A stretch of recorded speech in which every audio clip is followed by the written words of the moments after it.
Listeners, beware. This podcast contains themes of the macabre and does not shy away from the details. Our content is graphic and our language is colorful. We might not be your cup of tea, so listener discretion is strongly advised.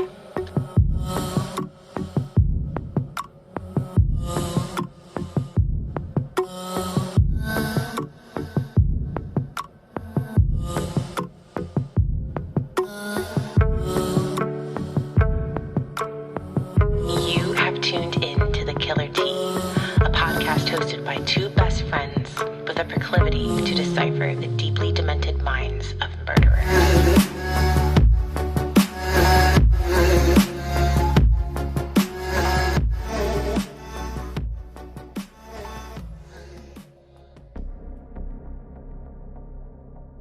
You are tuning in to Season 2, Episode 7 of The Killer Tea. On today's episode, we will be discussing the silent sniper, Thomas Lee Dillon. We are your hosts, Christina and Chelsea, and we are back. We're late, but we're back. You know what, guys? Just sometime every 2 weeks is when you're going to get an episode. That's just what it is. Yeah, we're sorry. Chelsea and I cannot begin to thank you guys enough for your tolerance and your understanding as we try and figure out life as podcasters during these uncertain times. And because of that, we have to talk about Black Lives Matter. We stand in solidarity with them. We believe in systematic reform. We believe in police reform. We believe our justice system is broken. And part of that comes from being true crime podcasters. And as you know, we have always said that we will never, ever speak in extremes. You will never hear that coming from us. Everyone is deserving of life, liberty, and pursuit of happiness. And we would be amiss if we did not agree that there are some serious issues within our justice system, issues that I think we have spoken at length about. At the very least, we have been very open and transparent about our feelings on the failings of our justice system and the need for reform. So, without further ado, let's get back into the true crime tales and talk about some serial killer bullshit. Bring it on. Bring on the bullshit. Also, I was unable to make any notes. I know nothing. And Chelsea is going to be telling me stories. Yay. I think this is the second time this has happened. I have done this twice. Hi, my name is Christina. I am a professional fuck up. How are you? So anyways, Chelsea, do you want to tell me some fun stories about murder and death? Well, this is our hometown killer. Oh, God, back to Ohio again. I mean, and when I say hometown, I mean hometown. Oh, my God, where's he from? Canton, Ohio. Oh, my God. That is 10 minutes from my house. Yes. Yikes. Let's just get it started, shall we? Yeah, go right ahead. Jump into it. So, Thomas Lee Dillon was born in Canton, Ohio on July 9th, 1950.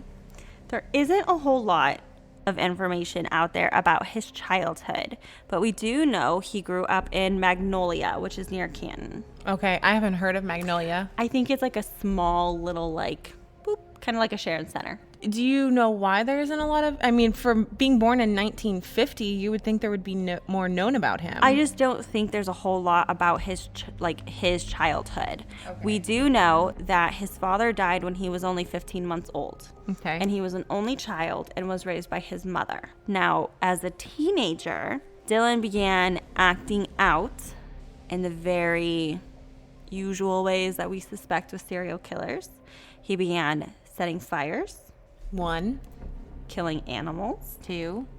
He would often fantasize about being a multi-millionaire or a life-saving scientist who cured AIDS. So self-aggrandizing. Yes. Egotistical. Yes. Narcissistic. Yes. Gotcha. Box checked. He starts killing animals, and he would later admit to setting more than 100 fires and killing more than 1,000 pets and farm animals. Holy shit. He would often go what we would call just going for a drive. Mm-hmm. He did that. To kill animals? Well, it wasn't necessarily to kill animals, but he would hunt down family pets and farm animals and kill them. Oh my, like specifically looking for family animals. I mean, whatever animal pretty much crossed his path was fair game. So he would often do this like on his way to buy beer, hang out with his friends, whatever. So wait, he's planning social activities and killing animals along the way. Yes. Okay. Yes, friend. Yes. Wow. As a teenager, his friends were actually disturbed about his killing of family pets because he would like kill dogs and cats and things like that. And other people knew about it. So this is a whole nother layer of this onion. Yeah, people knew about it. God dang. Yeah, people knew that he was doing this. And that's pretty much all we know about his childhood up until his like 20s. Okay. Which is very telling, I mean, in itself. Yeah. Like, that is excessive animal killing. It is excessive animal killing. I concur. As an adult, Dillon was known to be a mild-mannered person and worked as a draftsman for a municipal water department of Canton, Ohio for 12 years. Okay. Nice, steady career. Mm-hmm. He got married. He had a son of his own. And that's about where the normalcy ends. Do we have any information, like, on if he was able to form bonds with people, No. if he was antisocial? He did have friends. He Okay. did have a circle of friends. And we'll get to that. Oh, okay. We'll get to that. His habit of driving through the back roads of Ohio continued into adulthood, but his fantasies about killing actually increased. So he went from pretending he was a multimillionaire or a life-saving scientist or a quarterback or whatever. He started to envision himself as like a special forces soldier and that he was out hunting for enemies. Is he practicing escapism here? He is, there's like nothing. There's fucking nothing. Nothing. I'm very surprised. 1950s. He did have an IQ of 132. Wow. Oh, by the way, I did look up the actual Mensa score, and the lowest that you can get in order to, because we mentioned how high your IQ has to be in order to apply to Mensa. Mm-hmm. It's 138 is the lowest acceptable score, but the average accepted score is 142. Okay. So, I mean, not too far away. He was up there. He was very intelligent. I mean, Mensa, you can still be genius level, but not also be Mensa level. Right. There is a difference. Between April 1989 and April 1992, the authorities in Ohio became really baffled. Someone was going around and snipering campers, outdoorsmen, people who are fishing, people who are jogging. You know what? I think I do remember this piece of shit. Do you remember hearing about this? Yeah. Did he get caught around 1989? Yes. Yeah. I know this bag of dicks. I know exactly who we're talking about. Okay. So a joint local, state, federal task force was established to figure out what the fuck was going on, right? Because people are being killed using a high power rifle. So I'm talking like a sniper rifle. Like they're being shot in fucking weird ways. And the craziest thing is almost no evidence is being left at the crime scenes. No like shell casings, no fingerprints. That's indicative of a high intelligence. No one is hearing this happen. There's no gunshot sounds that are being heard. People aren't seeing cars driving in and out. It's very weird. For a long time, people would talk about no longer wanting to camp in the public park, the national parks that we had in Ohio, because campers would mysteriously end up shot and dead. Wasn't there of like 3 kids and he was just, I'm sorry, I'm getting ahead. I'm just sorting. Now this is all coming back to you. So his first killing actually happened near New Philadelphia. So on April 1st, 1989, Donald Welling, who was 35, was shot while he was jogging. Dillon claimed it was simply an urge and that a voice in his head told him he had to do it. The next 2 murders happened pretty much back to back. Okay. It was 21-year-old Jamie Paxton and 30-year-old Kevin Loring. Jamie Paxton was shot while he was out hunting outside St. Clairsville, which is on the border of West Virginia. And then Muskingum County was where the second murder happened, which was on November 28th of 1990. And that was 30-year-old Kevin Loring, who was also hunting. Interessante. So he is driving all over, like hundreds of miles to kill people. But that's all part of that wanting to go and drive. All of these places are, at this time, very rural, by the way. New Philly still to this day is pretty rural. Well, and Muskingum County is too. Even lots of places of Canton are rural. I mean, you have downtown Canton, which, you know, isn't. Well, let's be real. Ohio is city, cornfields. City, cornfields. Yes. City, cornfields. Basically. Where we grew up, you could either, you know, pass some horses, somebody overdosing on the side of the road. You know, you never know what you were going to get. So, on March 14th of 1992, 49-year-old Claude Hawkins, who is the father of 4 that you're thinking of, was shot while he was fishing in Coshocton County. That's fucked up. And I actually have a quote from Dillon involving Claude's murder. And he said, "I drove by and he waved at me. I heard a voice that day that said, 'Go back and get him.' I saw him fishing down there. I heard a voice in my head say, 'Go back and get him.' I went down there and killed him, shot him right in the back." I have feelings about the voices in this man's head. Yeah. In April of 1992, a West Virginia resident and father of 3, Gary Bradley, was also shot while he was fishing. I think that's the one in particular that I was thinking of. That could be the one you're thinking of. Like I said before, the murder scenes are baffling. There's no evidence to go on. They have no idea what's happening. However, Dillon decided it would be a good idea to write a letter to the local newspaper a year after he shot Jamie Paxton. And that gave authorities the belief that they were actually looking for a serial killer. Yeah. In his letter, he said, "I am the murderer of Jamie Paxton. Jamie Paxton was a complete stranger to me. I never saw him before in my life, and he never said a word to me that Saturday. The motive for the murder was this, the murder itself. Paxton was killed because of an irresistible compulsion that has taken over my life.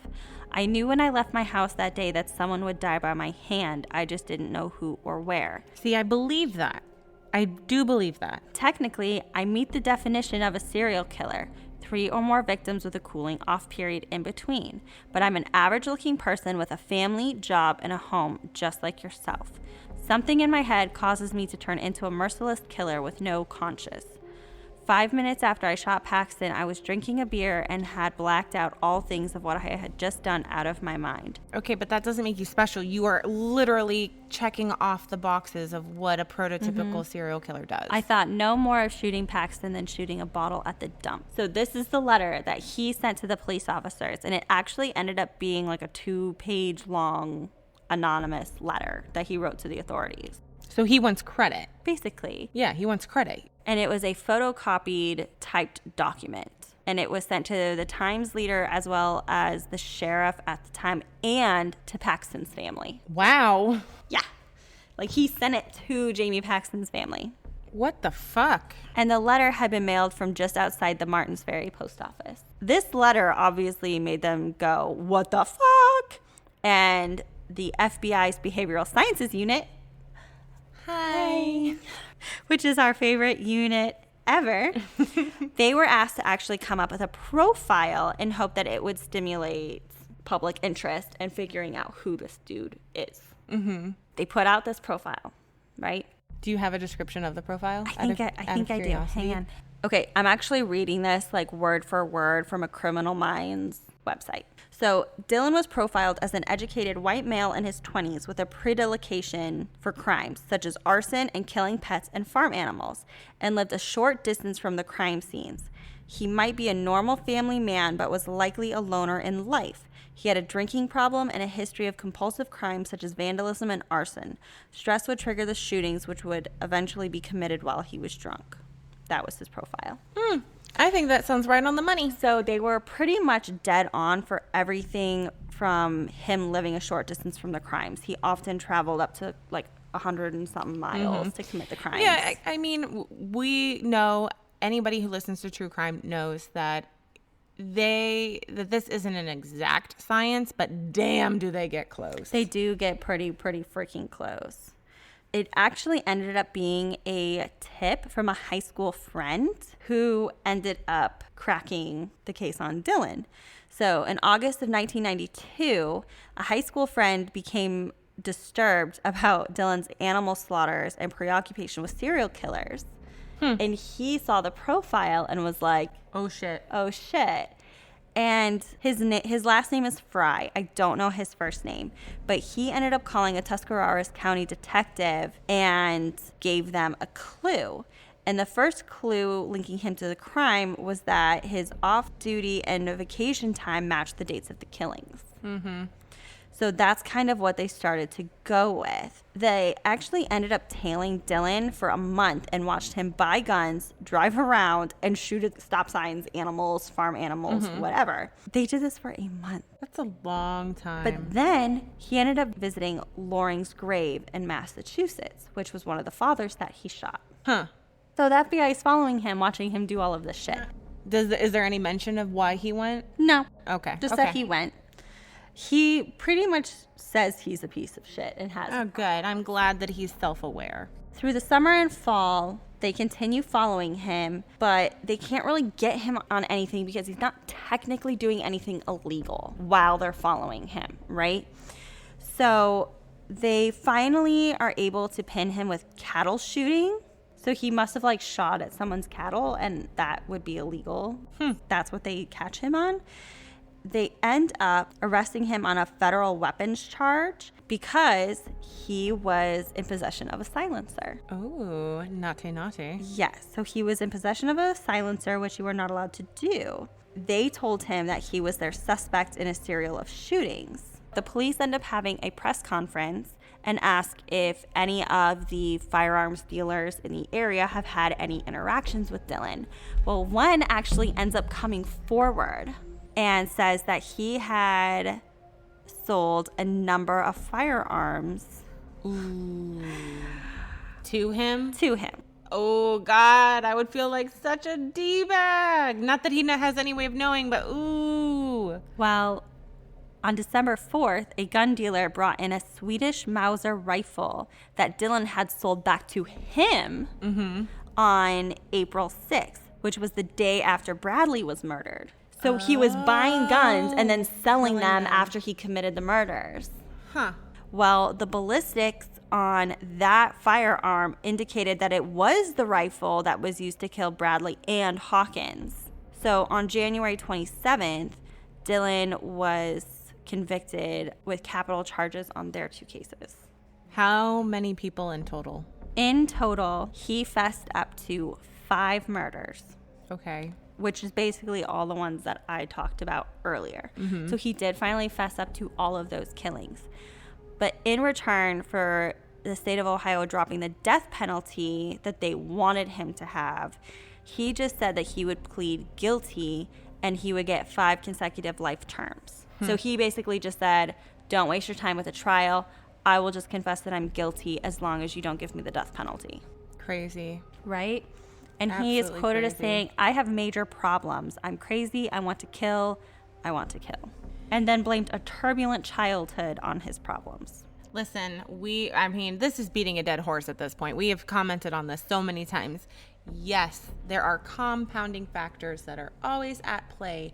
However, in the end, there is choice.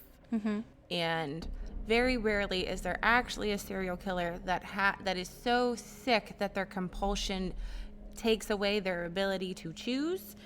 This man is hyper intelligent. He knows what he is doing. He knows that his lack of emotional response is wrong, and yet still he does it. And instead of just turning himself in, he writes a letter to get notoriety and doesn't even name himself. I don't know. Oh, well, here's the best little snippet of justice. Yes. Are you ready? I'm ready. Are you ready? Is somebody shooting him in the head? Because that No. would be great. So Dillon said publicly that he was deathly afraid of being sent to the Southern Ohio Correctional Facility, which is Chillicothe? Lucasville, because there had been riots there only a couple years prior, and people had been killed in the riots. So he was really scared of going to that. Well, the family members of his victims heard him say this, And they petitioned the state of Ohio to specifically send him there. And Good they got more job. than 8,000 Ohioans to send the petitions, and the state was like, okay. Good job, Ohio. Yep, and sent him right on down there. And a psychologist who ended up examining Dillon, there's a quote from him basically explaining like why Dillon's story is so frightening, like why his story is so scary. And that said, what you see is someone who looks and presents in a way that seems frighteningly normal. And this is Dr. Jeffrey Smalden. This is what's a quote to CBS News at the time. And the reality is that most of the people who commit crimes like those that Dillon committed come across just that way. Yeah, can we talk about that? Okay, so there was an interesting dialogue that I came across on Facebook today. When I say interesting, I mean there was a douchebag who didn't have any facts, and it really highlighted to me people's ignorance of this, of crimes, right? Of serial killers, of rapists, of all this stuff, how they envision, the uninformed opinion is some big, bad, scary man who's sneaking in your house at night and committing all these crimes. And, you know, statistically speaking, That's just not the reality of serial killers. The serial killers, many of the ones that we have talked about either are A, normal looking, or B, arguably handsome. Most of them are married with children, have relatively normal lives that they are leading.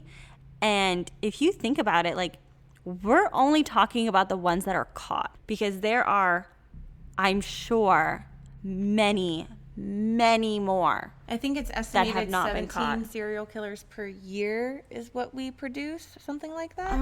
Let me look up the exact The statistic. boogeyman looks much more like your grandpa and your uncle and your friend than a scary, shadowy figure that haunts you in the night. They sometimes come wearing a smiling face with a demure kind of personality, and that is how they get you. They're opportunistic, and they're looking for the most vulnerable people on the fringes of society. Again, if you think that you are safe just because they're wearing a smiling face, wrong. You know, serial killers themselves are an anomaly, but they don't wear the face that you think they wear. I'm reading this directly from livescience.com. It says there is no foolproof estimate for how many such criminals are living in communities uncaptured. But Thomas Hargrove, who is the founder of the Murder Accountability Project, argued that there are as many as 2,000 serial killers at large, and that the financial woes affecting city services could be making the problem worse. Meaning we are becoming less likely to solve murders. We are becoming less likely.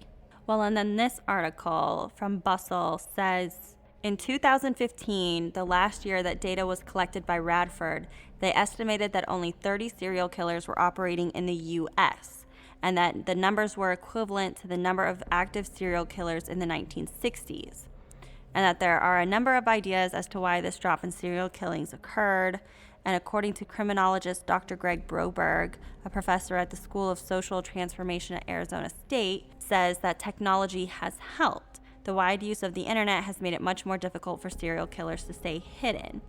Broberg says as the exchange of information has become instant, a single photo or tip can spread across the country in a click, and advances in identifying possible suspects, DNA, fingerprinting, etc., now acts as a deterrent for serial killers. The fear of being caught because of a fallen hair could be enough to keep someone from attempting to commit the crime at all. Honestly, I don't know if this is ever something that will be completely extinguished in its entirety. However, I do believe that with the growth in forensic psychology, you will see significantly less, because I would have to imagine for a serial killer or anyone that wants to commit crimes, leaving behind forensic evidence is completely plausible and very, very hard to not do. Even nowadays, we have these things called genetic genealogists who for a short while were working with police and FBI, though I don't know if they still can. But ultimately, things like ancestry DNA and 21andMe, when they first got started, your DNA was actually put into this pool that didn't have a lot of regulation on it. And while police couldn't implicitly use that information, I know they were able to, for some extent, because that's how they caught the Golden State Killer. But following up on this article, Okay. this is relevant. Relevant. With that said, Broberg points out that some serial killings go unaccounted for in cases where the victims are members of vulnerable populations. Sex workers and runaways, they are all prime targets, and their murder may go unsolved or uninvestigated. What's more, in many states, a large percentage of stranger-to-stranger homicides go without being prosecuted. So while the fact that the amount of active serial killers in the U.S. has dropped substantially over the last few decades might sound like a relief, the grim reality is that it could be due to the fact that mass murder, defined by a minimum of 4 victims in a short period of time, has simply become more common. Ooh. Yucky feelings. Yeah, which is not very fun. No, that's bad. All right, Chelsea. What do you think of him? I mean, definitely gruesome, but I'm going to give him like a 6 out of 10. Yeah, I think 6 is a solid number. I think had he not been caught, there was a potential that this could have gone on for a very, very long time. He was very intelligent about what was happening, and if his friend, his high school friend, hadn't come forward with that, hey, I think I know your guy, he could have gone on for years and killed maybe hundreds of people. Yep, I agree. Yep, I'm going to settle on a 6. I concur with you. It's unfortunate that Ohio produces so many motherfucking serial killers. All right, y'all, you know the drill. Give us a follow on all of the socials, Twitter, Instagram, Facebook, at The Killer T.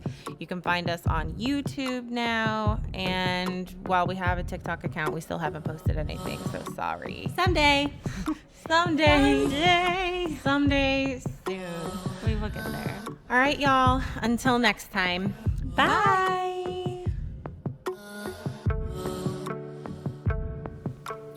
Join us on the next episode where we discuss the werewolf of Wisteria. Albert.